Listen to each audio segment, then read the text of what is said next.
అందరూ బాగున్నారా?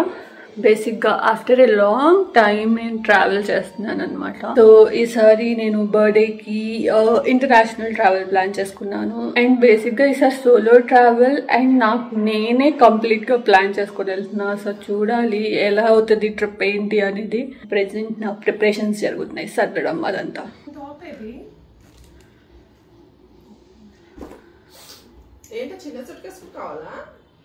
షాపింగ్ చేస్తే ఉంటుంది అని చెప్పేసి యూజువలీ నా బట్టలు ఎప్పుడు మా చెల్లె సర్దుతాను అనమాట. సో ఇప్పుడు అదే పనిలో ఉంది.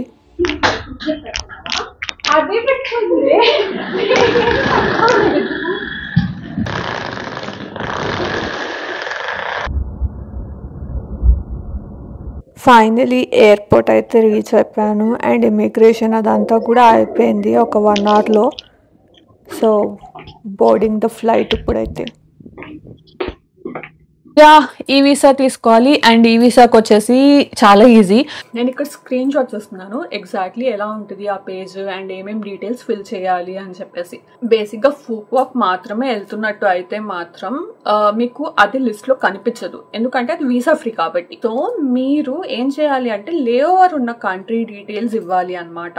సో లేయర్ ఉన్న కంట్రీలో సమ్ ర్యాండమ్ హోటల్ చూసుకొని ఆ హోటల్ డీటెయిల్స్ ఇచ్చేసేయండి that you are going to that hotel అని. వాళ్ళు ఏమంత డీటెయిల్డ్గా చెక్ చేయరు మీరు నిజంగా ఆ హోటల్లో ఉంటున్నారా ఏంటి అనేది. ఆ డీటెయిల్స్ ఇచ్చేసి మీ నేమ్, పాస్పోర్ట్ డీటెయిల్స్ అన్ని ప్రాపర్గా ఫిల్ చేసేసి అండ్ దెన్ నెక్స్ట్ వచ్చేసి పేమెంట్ డీటెయిల్స్ వస్తుంది. సో ఆ పేమెంట్ చేసేస్తే మీ రిజిస్ట్రేషన్ అనేది కంప్లీట్ అవుతుంది. And next with in 2-3 days మీకు ఈ వీసా అనేది వచ్చేస్తుంది. ఇన్ కేస్ మీరు ఫుక్వాక్ కాకుండా వియట్నాంలో అదర్ ప్లేసెస్ కూడా కవర్ చేసేలా అయితే ఎలానో మీరు ఆ హోటల్స్లో ఉంటారు కాబట్టి సో పెద్ద ప్రాబ్లం కూడా రాదు. అండ్ వన్స్ ఇమిగ్రేషన్ అయిపోయాక మీరు డొమెస్టిక్లో ఎక్కడికి వెళ్ళినా కూడా వాళ్ళు మిమ్మల్ని ఏమి మళ్ళీ అడగరు ఆ డీటెయిల్స్ అవన్నీ. So it should be fine. Once Phu Quoc వచ్చేసాక అయితే ఇక్కడ ఇంకా ఈజీగా ఉంటుంది. జస్ట్ మన లగేజ్ కలెక్ట్ చేసుకొని బయటకు వచ్చేసేయడమే. అండ్ గ్రాబ్ యాప్ డౌన్లోడ్ చేసుకోండి. బేసిక్ గా గ్రాబ్ ఏంటి అంటే ఇట్స్ సిమిలర్ టు మన ఓలా అండ్ ఊబర్. గ్రాబ్ మాత్రం చాలా బాగా వర్క్ అవుతుంది, మన ఓలా ఊబర్ కంటే కూడా స్టోప్ అనమాట. అంత బాగా ఈజీగా ఉంటుంది వాడడానికి. బయటకు వచ్చేసాక క్యాబ్ బుక్ చేసుకొని మీరు మీ హోటల్ కి వెళ్ళిపోవచ్చు. లిటరల్లీ నా ఫ్లైట్ మార్నింగ్ 5:40కి ల్యాండ్ అయింది అండ్ 6కి ఇమిగ్రేషన్ దగ్గరికి వెళ్ళా.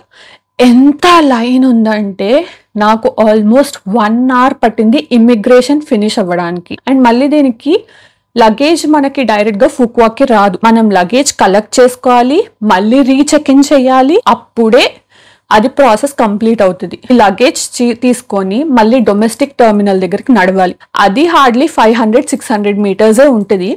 బట్ అక్కడికి వెళ్ళాక అక్కడ కౌంటర్స్ ఉన్న సగం కౌంటర్స్ పని చేయట్లేదు. అక్కడ కూడా చాలా మంది డొమెస్టిక్ ట్రావెల్స్ చేసే వాళ్ళు ఉంటారు వియట్జెట్ త్రూ. మళ్ళీ అక్కడ ఇంకో 1 hour. ఇలా చూసుకుంటే 2 hours మీకు ఇమిగ్రేషన్ అండ్ మళ్ళీ బ్యాగేజ్ చెక్ ఇన్ దగ్గర అయిపోతుంది. సెక్యూరిటీ చెక్ దగ్గర వచ్చేసి అంత టైం పట్టదు, అది జస్ట్ 10 minutes అయిపోయింది నాది. అండ్ ఓవరాల్ గా కంప్లీట్ ప్రాసెస్ అయితే నేను 6కి వెళ్తే 8:15కి అయింది. అండ్ నా ఫ్లైట్ వచ్చేసి 10 o'clock కాబట్టి పర్లేదు. సో అట్లీస్ట్ ఆ 3 hours బఫర్ ఉంచుకొని ఎలా ఉంటే మాత్రం మీరు సేఫ్ సైడ్లో ఉంటారు. కేస్ మీరు కనుక ఫుక్వాక్ వెళ్తే ఇలా ప్లాన్ చేసుకోండి. అండ్ ఏమైనా క్వశ్చన్స్ లాంటివి ఉంటే నాకు కామెంట్ సెక్షన్లో మెన్షన్ చేయండి, నేను మీకు రెస్పాండ్ అవుతాను. ఈ రోజు నా ఫస్ట్ డే ఇన్ ఫుక్వాక్. అండ్ అలానే ఈరోజు మరీ అంత ఎక్కువ పెట్టుకోలేదు బికాజ్ ఈరోజు జర్నీ చేసి వచ్చాను కాబట్టి. సో జస్ట్ అలా బీచెస్కి అండ్ నైట్ మార్కెట్కి వెళ్ళాలి అనేదే ప్లాన్. సో ఫ్రెష్ అయితే అయిపోయాను అండ్ నా రూమ్ చూపిస్తా. So this is my room.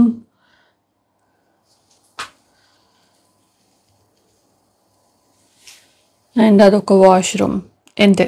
So ఇప్పుడైతే స్టార్ట్ అవుతున్నా. ఆల్రెడీ 2:30 అయిపోయింది వీళ్ళ టైంలో. సో ఇప్పుడు వెళ్ళి ఏదో ఒకటి తిని అండ్ దెన్ నా ఎక్స్ప్లోరేషన్ స్టార్ట్ చేయాలి. ఇది నేను నా హోటల్ ఉండే లొకాలిటీ అనమాట.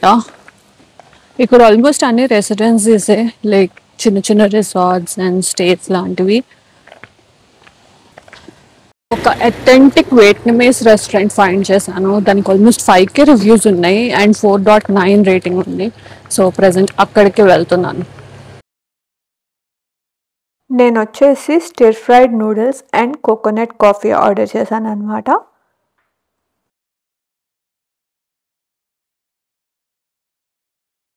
ఈ రెస్టారెంట్లో ఫుడ్ మాత్రం చాలా నచ్చింది నాకు. అంటే నేను వెజ్ ఆర్డర్ చేశాను అనమాట, stir fried noodles and coconut coffee. So noodles మాత్రం భలే ఉన్నాయి. నేను రెస్టారెంట్స్ వెళ్ళేవి అవన్నీ అయితే డిస్క్రిప్షన్లో ఇస్తాను, so you can try those restaurants. And mostly నేనైతే వెజ్ ట్రై చేస్తాను, ఎందుకంటే నేను బయటకు వచ్చినప్పుడు I don't want to risk అనమాట. చికెన్ అయితే కొంచెం ఓకే, కానీ వేరేవైతే ఆలోచిస్తాను. ప్రెసెంట్ అయితే కింగ్ కాంగ్ మార్ట్ అని ఒకటి ఉంది, సో అక్కడికి వెళ్తున్నాను. ఏదైనా వియత్నామీస్ స్నాక్స్ లాంటివి దొరుకుతాయేమో అని చెప్పేసి. అది around 1 kilometer from here, so walk చేస్తున్నాను. కింగ్ కాంగ్ మార్ట్ అయితే లిటరలీ మీకు గో టు స్టాప్ లాగా. ఇక్కడ దొరకంది అంటూ ఏది ఉండదు. You can get each and everything. అక్కడ సువెనీర్స్ నుంచి ఇంకెక్స్ట్రా షాపింగ్ ఏదైనా చేయాలన్నా, స్నాక్స్ నుంచి, పర్సనల్ ఐటమ్స్ నుంచి లిటరలీ ఏది కావాలన్నా ఈచ్ అండ్ ఎవ్రీథింగ్ ఇక్కడ మీకు అవైలబుల్గా ఉంటాయి. నేనైతే ఇప్పుడు దిన్కావ్ టెంపుల్ అని ఒక బుద్ధిస్ట్ టెంపుల్ అనమాట, అండ్ ఇది almost near to the beach, Phu Quoc beach. So అక్కడికి వెళ్తున్నాను. సో ఇదే ఆ టెంపుల్, అండ్ ఇది లిటరలీ మనకి బీచ్కి ఆనుకునే ఉంటుంది. సన్సెట్ టైంలో విజిట్ చేయడానికి ట్రై చేయండి. లైక్ సన్సెట్ చాలా బ్యూటిఫుల్గా ఉంటుంది ఇక్కడ నుంచి ఫుక్వాక్ నైట్ మార్కెట్ వచ్చేసి walkable distance almost 500 to 600 meters అలానే. సో ప్రెసెంట్ అక్కడికి వెళ్తున్నాను. ఫుక్వాక్ నైట్ మార్కెట్లో మీకు షాపింగ్ నుంచి, ఫుడ్ నుంచి, స్నాక్స్ నుంచి ప్రతి ఒక్కటి అవైలబుల్గా ఉంటాయి. ఇన్ కేస్ మీరు ఏమన్నా షాపింగ్ లాంటివి చేయాలంటే మాత్రం బార్గెన్ చేయడం అస్సలు మర్చిపోకండి. ఇక్కడ పర్ల్స్ అవి కూడా ఉన్నాయి, బట్ ఐఎమ్ నాట్ షూర్ ఇవి ఎంత రియల్ పర్ల్స్, ఇవి ఎంత మంచి పర్ల్స్ కాదు అనేది కరెక్ట్గా తెలియదు. యాక్చువల్లీ ఇక్కడ సీ ఫుడ్ చాలా ఉంది, సో థాట్ ఏదైనా సీ ఫుడ్ వెరైటీ ట్రై చేద్దామని చెప్పేసి oysters, shrimps and scallops order చేసాం. డెజర్ట్ లేకపోతే కష్టం కదా, సో అందుకని చెప్పేసి ఈ బనానా ప్యాన్ కేక్ ఆర్డర్ చేశాను అనమాట. చాలా కామన్గా అనిపిస్తుంది అండ్ టేస్ట్ కూడా అంతే బాగుంటుంది. పైన న్యూటెల్ వేసి లోపల బనానా పీసెస్ వేసి చేస్తారు. సో ఇన్ కేస్ మీరు వియట్నాంలో కానీ థాయిలాండ్లో కానీ ఇది కనిపిస్తే డెఫినెట్లీ ట్రై చేయండి. So basically done for the day. Grab bike book చేసుకున్నాను రూమ్కి వెళ్ళడానికి. రూమ్కి అయితే వచ్చేసాను. ఆ ఫుడ్ ఏదైతే తిన్నామో చాలా అంటే చాలా వెరస్ట్గా ఉందన్నమాట. ఎందుకు తిన్నామా అన్న ఫీలింగ్ వచ్చింది. ఎస్పెషల్లీ ఆ ఆయిస్టర్ అయితే రబ్బర్ ముక్కే, అసలు నవలడానికి కూడా అవ్వలేదు, అంత వరస్ట్. జన్మలో ఇంకొకసారి సీ ఫుడ్ జోలికి వెళ్ళను నేను. ష్రింప్స్ కూడా అది తలుచుకోవడానికి అదొక గగనం రా బాబాయ్. అంటే మీరు మరీ సీ ఫుడ్ ఫ్యాన్స్ అయితే ట్రై చేయండి, బట్ లేదంటే నేనైతే అస్సలు రికమెండ్ చేయను ఆ ఫుడ్. అండ్ డే 1 నాది ఇలా అయిపోయింది.